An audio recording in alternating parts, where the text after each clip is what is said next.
કૃષ્ણ। આજે આપણે જો ઇડલી બનાવશું। એના માટે આપણે 3 વાટકી ચોખા, 1 વાટકી અડદની દાળ અને 1 વાટકી આપણે ચોખાના પૌવા લીધા છે।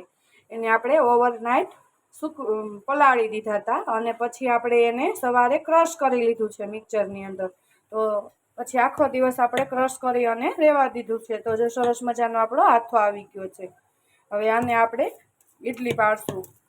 જો મસ્ત મજાનો આથો આવી ગયો છે। હવે આની અંદર આપણે મીઠું અને ખાવાના સોડા નાખી અને આપણે ઇડલીને બનાવશું।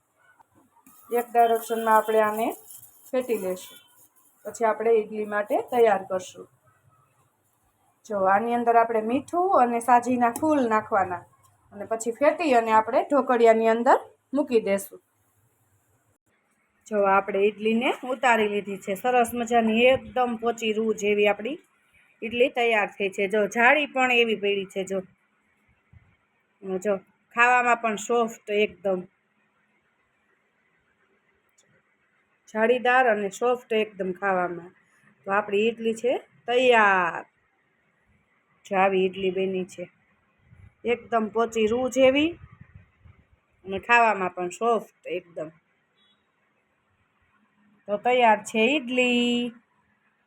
બાય બાય, જય શ્રી કૃષ્ણ।